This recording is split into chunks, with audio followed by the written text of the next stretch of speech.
Welcome, Jānis. How are you? Very good. Thanks for catching up in Riga. We meet quite often, and thanks for joining me for this podcast interview. Just wanted to make sure that we, for our audience as well and for our followers as well, we just get a bit of an insight. What you do, where you come from, where you guys are heading, and it's a morning, so it's a Thursday morning, yes? Yeah. So how have you been? How are things?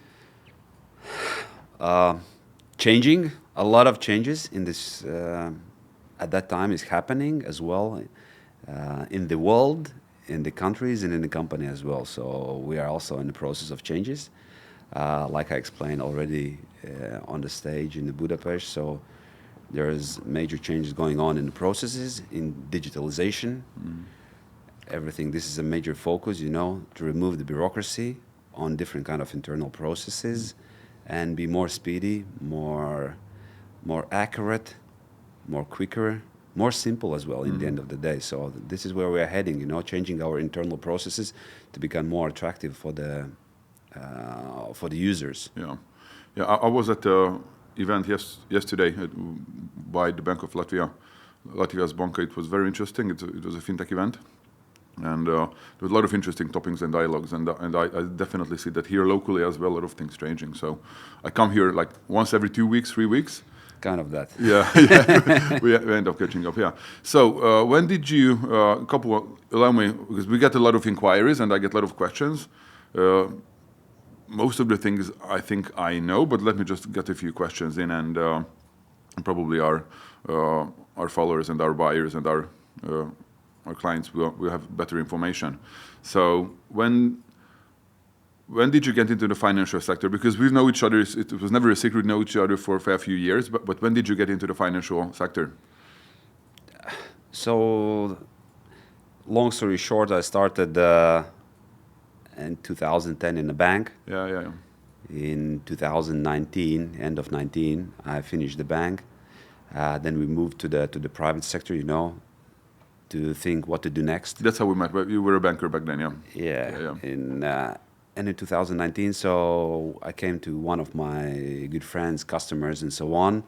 For 1 year, we were deciding where we are heading, what's happening on in the market, and the idea born that there is a need for the finance still.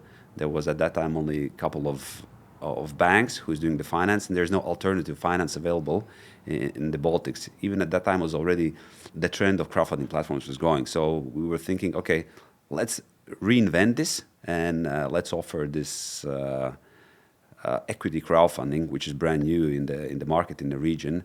So since 2021, we are in this industry. A lot of things have happened, and definitely a lot of things will happen. Yeah. So crowdfunding, I remember it was. I tend to see a bit of a similarity with the crypto sector as well as crowdfunding. So originally, as far as I know, crowdfunding wasn't regulated, so to say, within the European Union when it started, and then, but correct me if I'm wrong. So there were crowdfunding local regimes there were, but it wasn't like a straightforward regulatory framework what you would have today.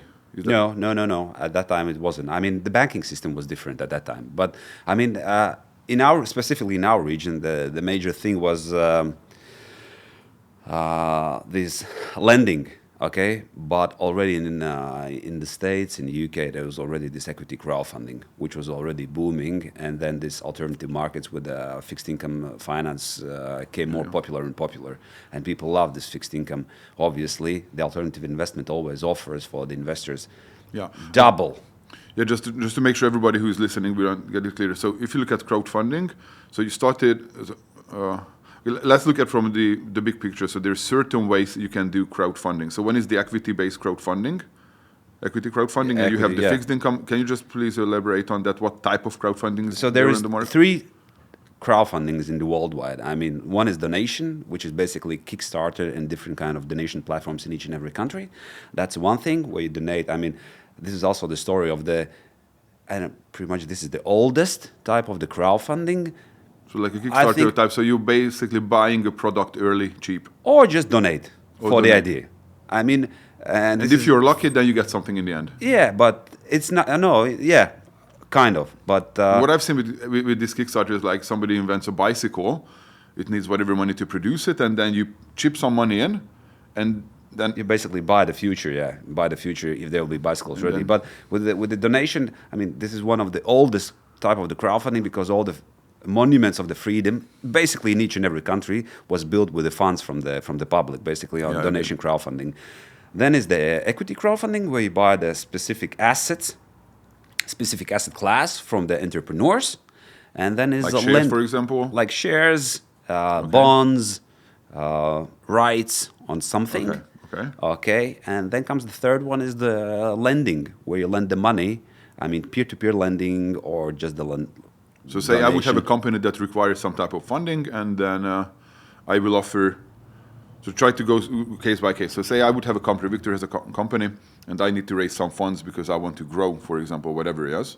So I can sell my shares for a certain amount of money through a crowdfunding platform like CrowdedHero, for example.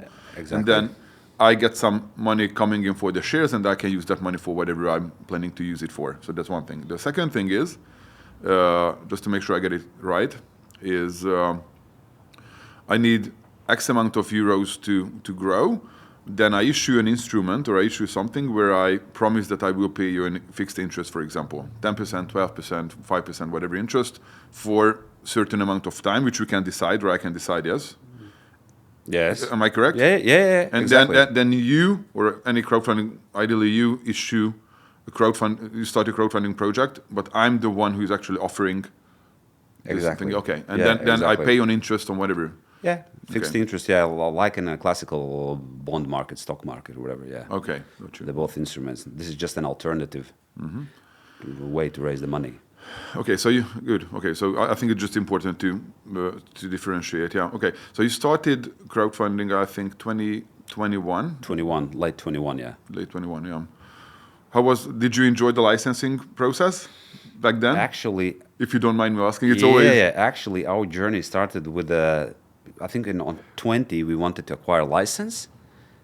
Yeah, on 20 we wanted to acquire license. The idea born. We went for different jurisdictions. At that time, there was in Estonia there was local legislation for that. Basically, no license, and at that time, at the same time, there was already in Spain procedures in place. But these are local legislation, not Europe-wide. Yeah, there was already procedures in place, and then we found out, surprisingly, that there is new regime coming in. Okay, this is already based on the Crowdcube from the UK. They started this process on the licensing, because based on the very similar to the UK and Crowdcube procedures is set up the whole regulations in European Union. And then we started, the first chat with the local regulator, and it found out that I was so happy to work with them. They were so supportive. I mean, they were leading you and helping you to get heading towards the goal. Yeah.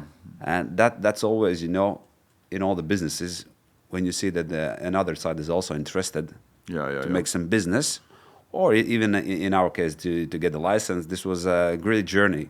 They were very supportive. I mean, the local regulator was very, very supportive of that.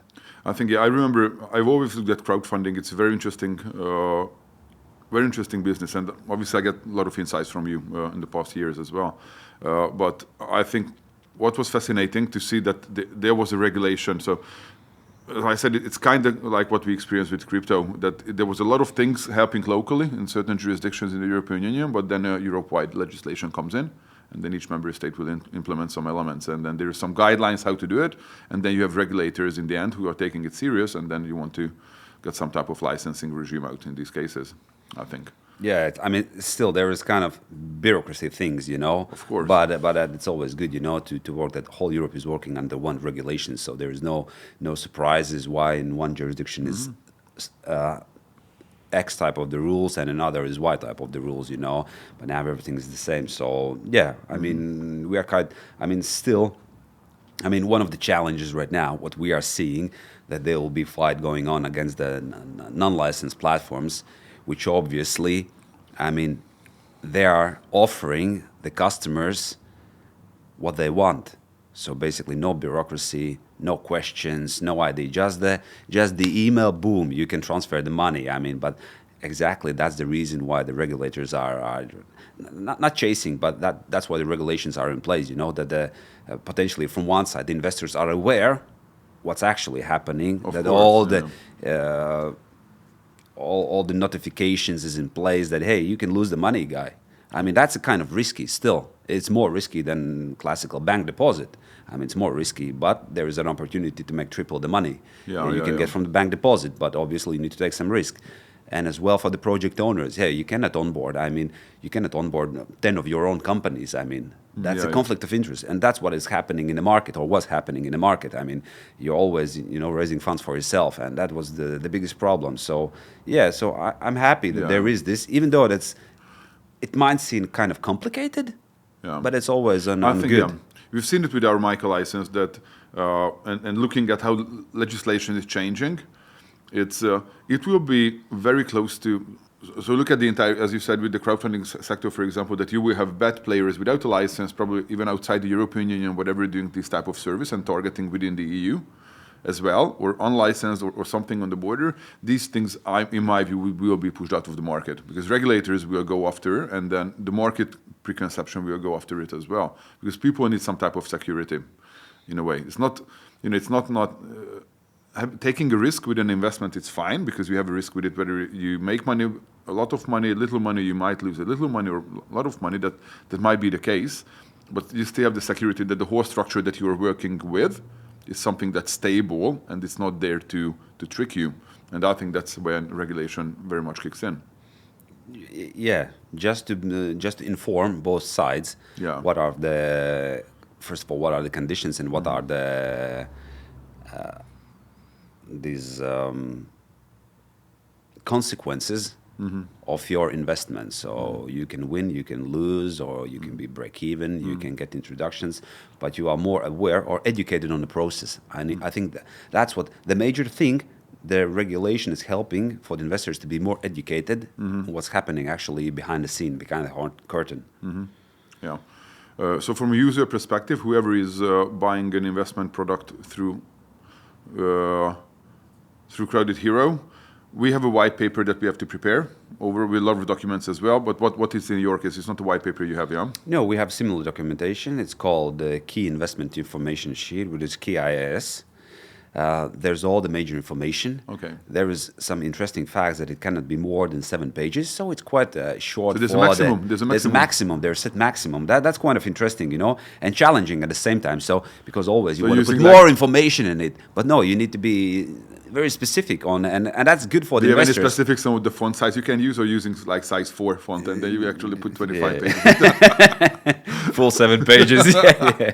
But no, it's actually the same, and all the major information is there, including the profits you can make, the brief information about company financials, about the potential risk, about the ownership. So all the major information is there in one document. You can find all the information which is, and our responsibility as a platform is to provide valid and true information in this KIS. So we need to verify this information. If the Viktor is still the owner of the company, the Viktor is claiming he is owner. Okay, if there's certain whatever, Mr.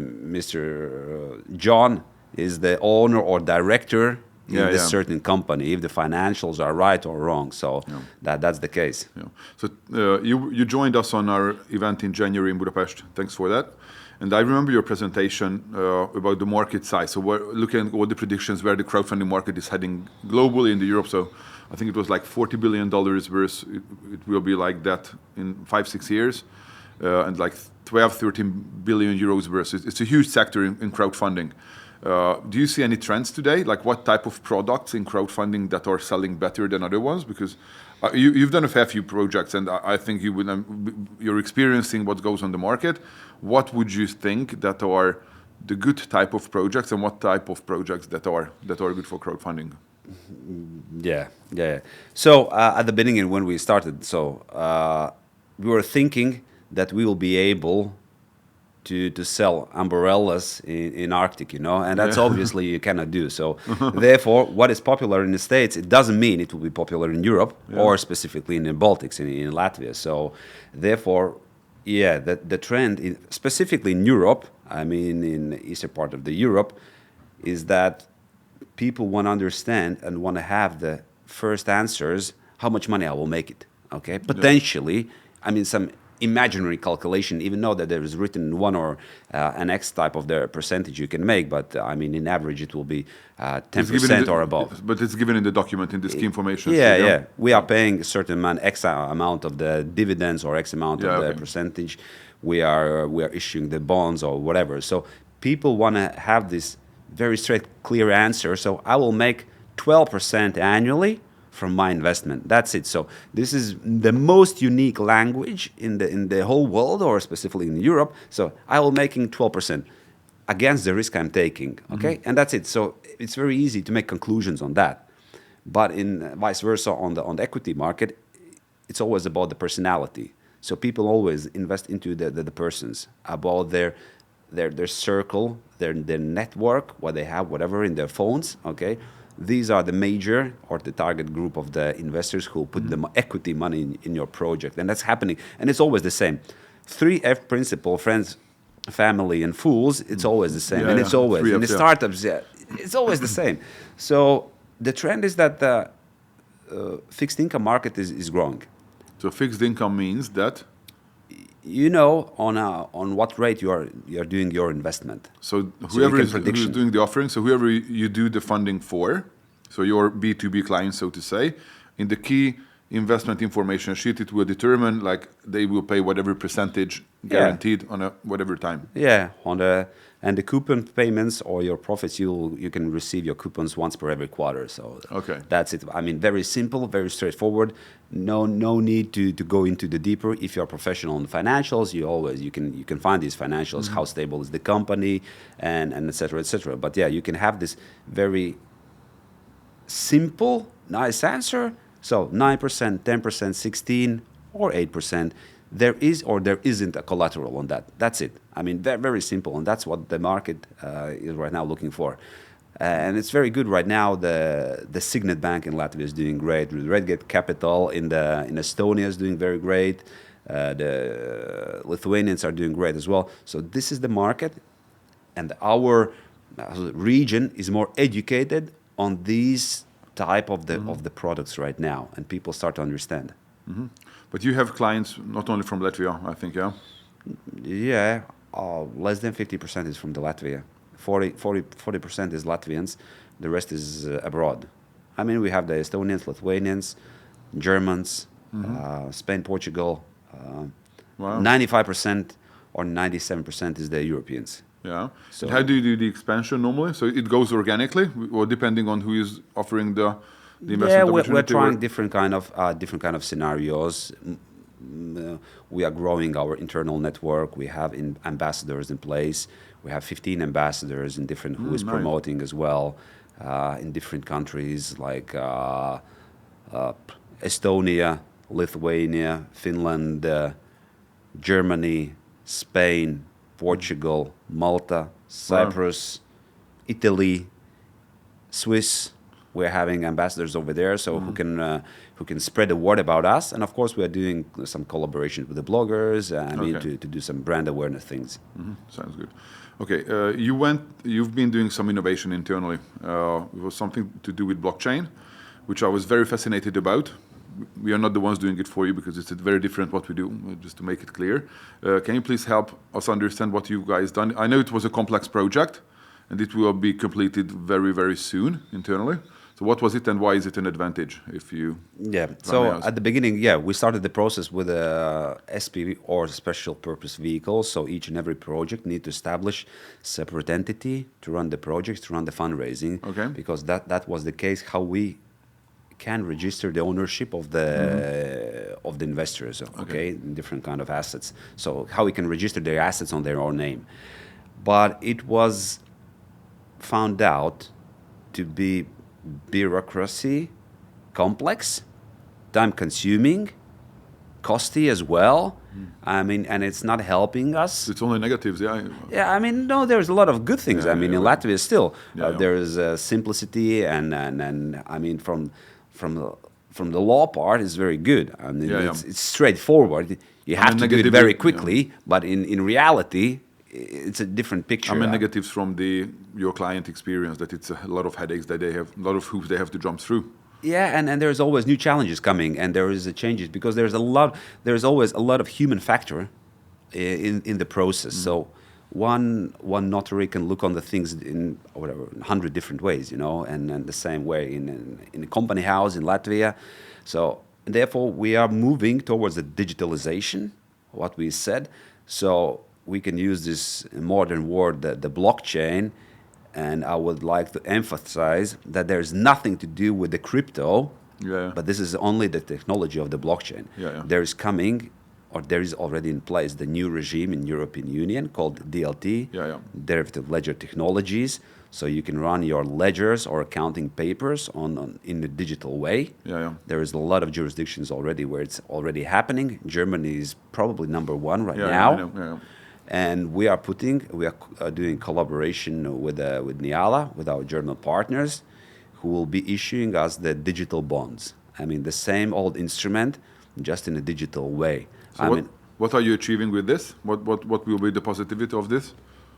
Speedy, less bureaucracy, no need to establish separate entities, less time consuming, less costly. So basically for anyone that wants to run a project on CrowdedHero, we will cost them a lot less, we will a lot faster and a lot easier for everyone to run the project. Okay. Yeah, and more transparent, because all the transactions or all the movements are written straightforward in the blockchain, and everybody can verify them. I mean, there is an online links where you can verify them.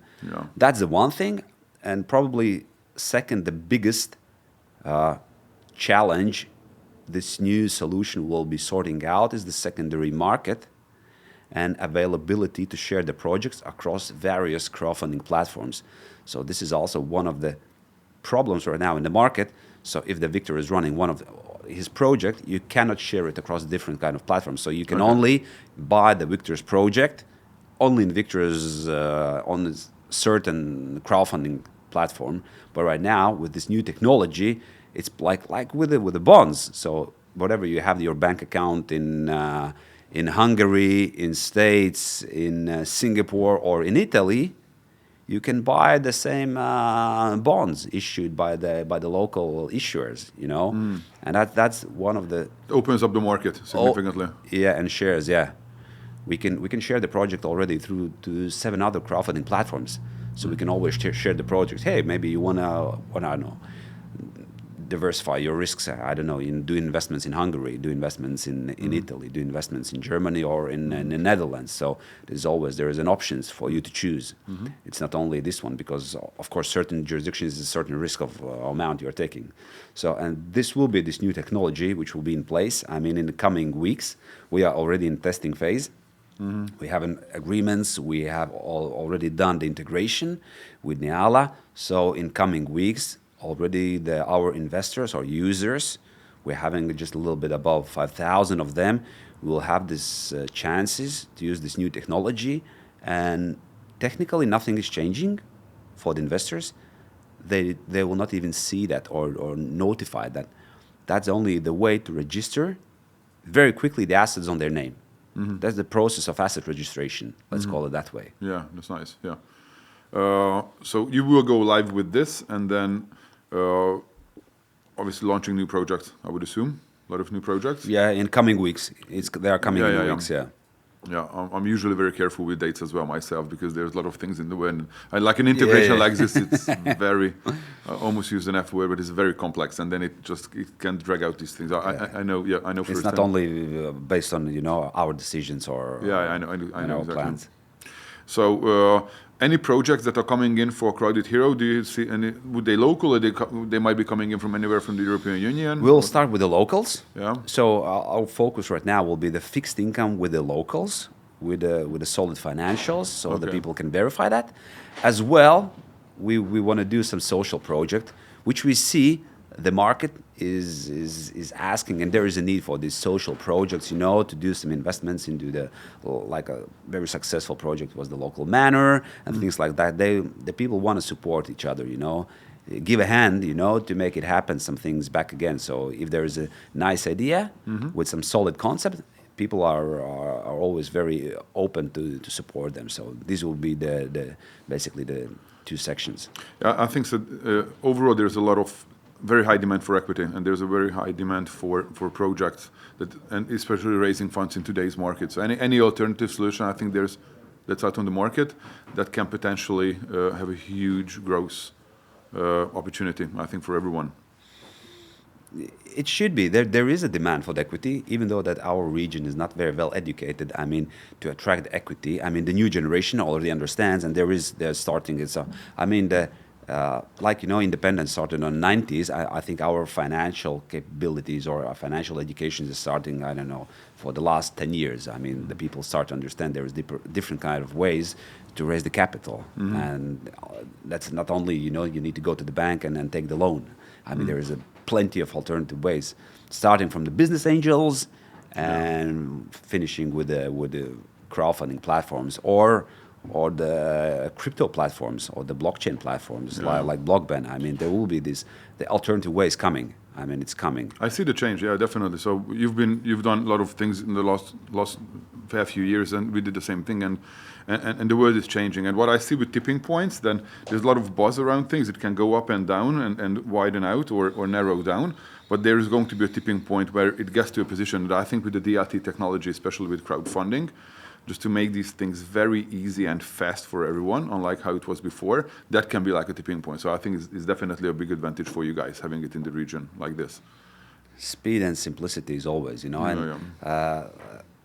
I read recently, so the option market in the state took 40 years to become popular, Wow. So the options market. Option market in the States, yeah. So it's a big market today. It will happen today. The same will happen with the alternative financial markets. It will happen with the crypto.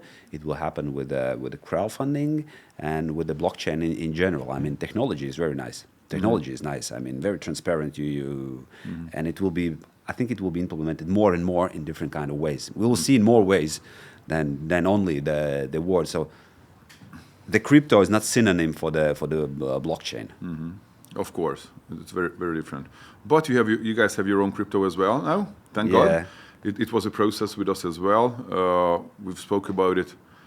Initially, the interest came in, I don't know, like a year ago or even over a year ago. Yeah. That you guys would need your own crypto.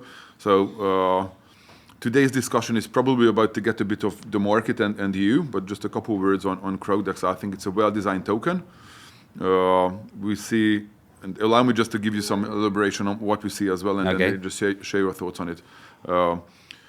The burning models that we have we designed for you with Crowdex, I think that's something that users enjoy, because this way they can speculate on basically how the market grows in crowdfunding, and I think it's a very interesting element, as well as the utility of the token to be able to use it for buying investment instruments on following pre-sale on CrowdX or CrowdedHero. I think it's a great feature as well, which with the initial feedback we've been getting from clients, they love it. So it's a real usage with the token, still some speculation potential, and it's a financial license company behind it. And this is something ever since we launched the product, I think we spoke about it was January, I think, at the event. Yeah, application went live in early February. And the initial feedback, what we get, and looking at what we are having on the platform today and what's been coming in, the model that you guys have, it's a financial company in a very interesting field, offering a token that's good feedback so far. So I think it will be very successful. That's my view.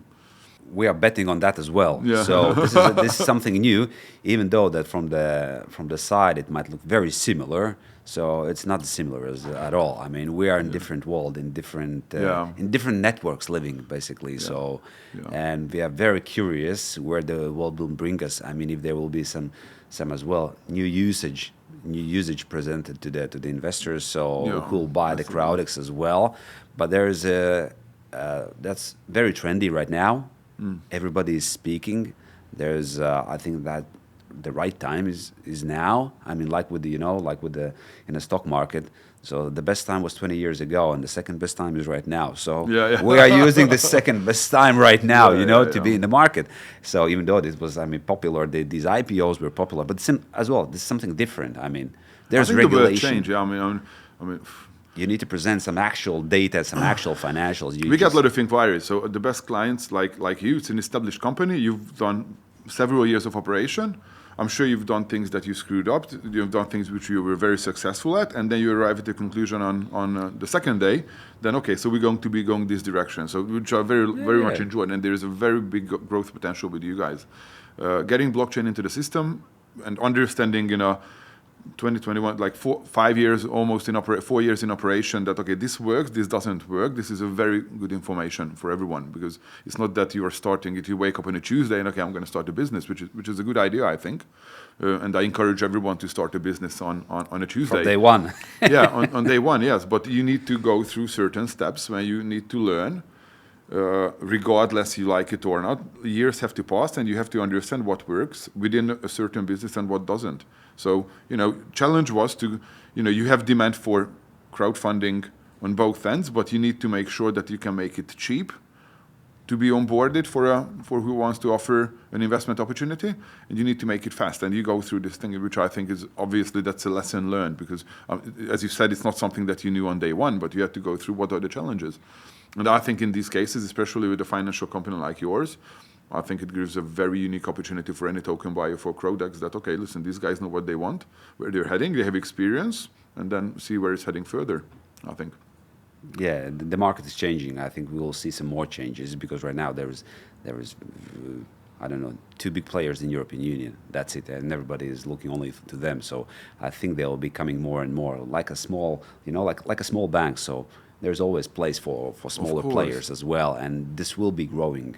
Alternative financials will be growing, and like you said, so thanks to the simplicity, speed, and other reasonable objectives, people will start to use as well. I mean, from one side, project owners, entrepreneurs will start to use alternative financial instruments to attract the finance as well, rather than the investors. So I think it's always a win-win situation in these kind of things. So, but people will start to understand in the next coming years more and more, and will enjoy. Yeah, I think so. So we need to roll it up, I think. We've been looking at how much it's been going on, and I just asked for some of. I know you're very busy.